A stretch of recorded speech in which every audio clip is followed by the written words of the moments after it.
Bonjour à tous, c'est Roland.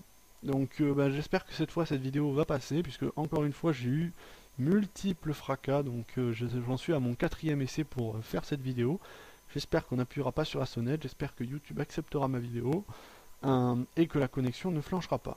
Donc on va faire la paire USD-Yen, donc dollar américain contre dollar, contre dollar japonais, non contre yen japonais. Euh, donc ce qu'on peut voir aujourd'hui et les derniers jours qui se sont passés, c'est un mouvement très très spéculatif sur le dollar surtout, hein.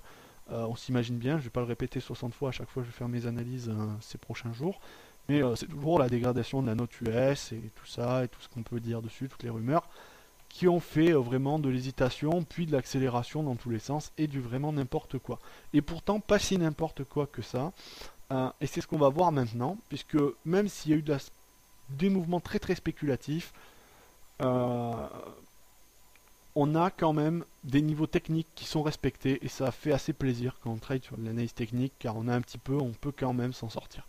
Alors, on va voir ça tout de suite. Donc la dernière analyse que j'avais faite, on va revenir un court instant dessus, c'était le 17. Alors ça devait être un dimanche puisque je ne trouve pas la cotation actuelle. Donc c'était sur le cercle jaune, là, une des deux bougies. Donc j'avais un point de vue bien baissier sur la paire jusqu'à ce niveau de support. Donc je vous fais ma petite publicité aujourd'hui. Donc ça s'est bien réalisé, mais alors je dis pas souvent aussi quand ça se réalise pas, mais enfin si je suis assez franc en général pour dire quand ça me suis bien planté. Mais là bon j'avais un point de vue assez baissier sur la paire jusqu'à ce niveau de support, et après bon je me suis pas mouillé, j'ai dit on verra quand on y sera. Ça rebondira peut-être, ça cassera peut-être, et évidemment là ça a rebondi. Donc ensuite on va voir un petit peu qu'est-ce qui pourrait se passer. Alors on va regarder un petit peu toutes les configurations graphiques, on va les rematérialiser pour faire une vision d'ensemble. Alors on a ce support horizontal ici, qu'on a depuis un petit moment.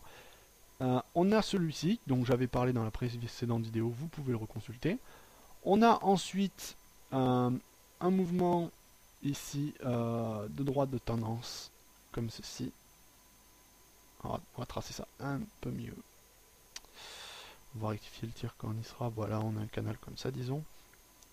Ensuite, on a un fanion ici.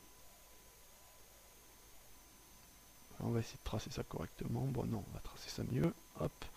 Difficile de tracer aujourd'hui. On va enlever les extensions parce que sinon ça va être vraiment moche. Hop. On va enlever les bandes de Bollinger parce qu'on n'y voit rien. Voilà, on y voit beaucoup mieux. Alors maintenant, on a plusieurs niveaux. Maintenant, on a vraiment on a un schéma. Maintenant, c'est ça qui est important. La matérialisation de ces quelques éléments nous donne quelques éléments de réponse. Je ne ferai pas beaucoup d'analyse indicateurs aujourd'hui, enfin on va en parler un petit peu tout à l'heure. Donc, on récapitule les faits. On est sur cette première phase ici, en tendance clairement baissière, très puissante, sans à-coup. Ensuite, on a une configuration en fanion ici, c'est-à-dire un triangle symétrique positionné après un fort mouvement d'impulsion. Le mouvement d'impulsion en question, c'est cette forte baisse. Et ensuite, on a une cassure par le bas de ce fanion en force qui montre une cassure saine, enfin valide si j'ose dire. Mais on n'a pas de pullback juste après. On n'a pas de pullback, on a certes un petit arrêt sur support ici. Donc dans la vidéo, j'avais sûrement évoqué qu'on pouvait avoir un pullback. On ne l'a pas eu, ça a accéléré continuellement. Normalement, il y a souvent des pullbacks, mais ça accélère des fois aussi très rapidement. Ensuite, on a accéléré en baisse jusqu'au niveau de support évoqué dans la précédente vidéo, encore une fois, mais bon, de toute façon, on ne peut pas en évoquer 500. Là, forcément, si ça doit rebondir quelque part, ça rebondit sur ce niveau. Pourquoi? Parce que c'est le seul niveau historique.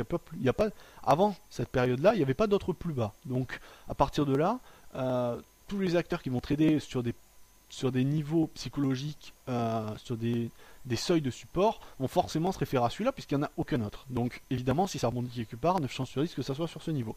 Ça rebondit donc à ce niveau, accélération haussière, et ensuite, donc on peut tracer notre canal ici, baissier de fond, vous voyez, on vient rebondir sur la borne sup du canal baissier, au niveau de la bougie, de la mèche, et à la fois sur le support oblique du fanion, et en séance, on rebondit sous la dernière résistance ici. Vous voyez, sur le dernier support qui deviendrait résistance.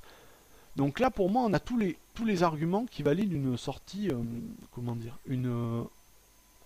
un retour d'impulsion après un repli, quoi, une sortie de consolidation, je dirais, une sortie de correction. certes, ça allait vite, on aurait pu s'attendre, et moi c'est à ce quoi j'aurais pensé s'il n'y avait pas eu de dégradation, je pense. C'est-à-dire qu'on aurait eu un deuxième fanion, quelque chose comme ça, vous voyez, donc essayez de visualiser la chose.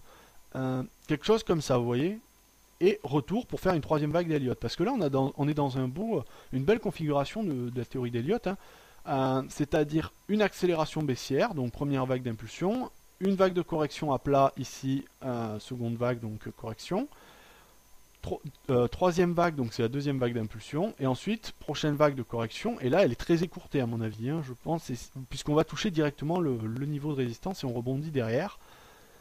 Alors ensuite un autre argument qui validerait pour moi un scénario baissier, donc là vous l'avez compris, je suis plutôt de l'humeur plutôt baissière sur la paire, même si on est au-dessus des niveaux de support, du niveau de support qui a permis le rebond, je reste quand même dans un point de vue plutôt baissier.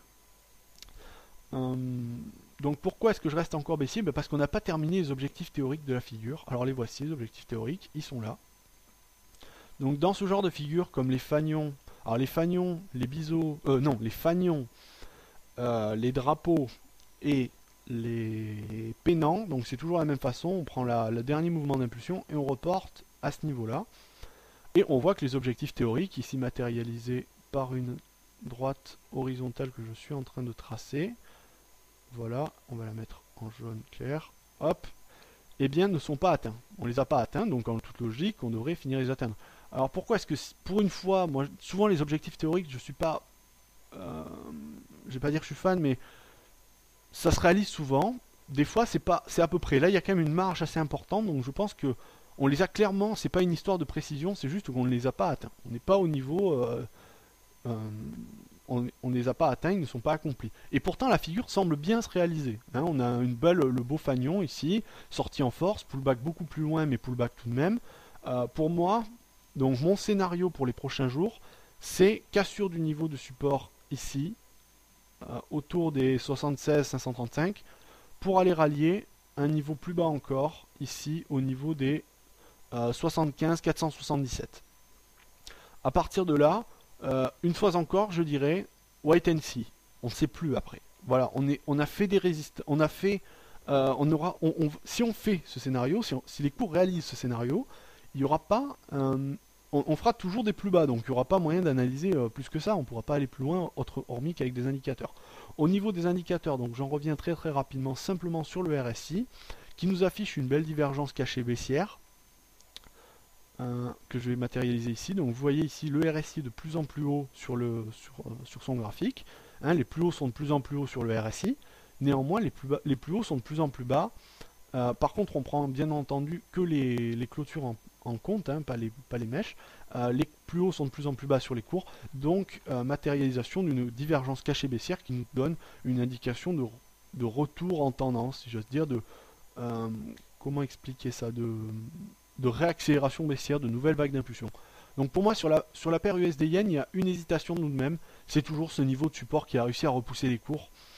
On a toujours ce petit doute, on se dit quand on va les retoucher, est-ce que finalement ça va pas rebondir et nous faire une configuration en double bottom et réaccélérer par-dessus et repartir à la hausse. Mais pour moi, on reste dans une tendance de fond baissière, avec des objectifs théoriques qui ne sont pas réalisés, un scénario qui se réalise tout de même plutôt bien dans l'ensemble, qui respecte assez bien les principes techniques.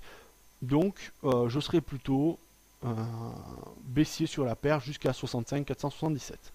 Voilà, donc j'espère qu'on n'aura pas de news, de choses qui pourraient provoquer un trop fort mouvement ou une variation du scénario, enfin du genre la dégradation d'un autre US. En tout cas, ce que j'espère, c'est que vous avez apprécié cette vidéo et je vous dis à bientôt.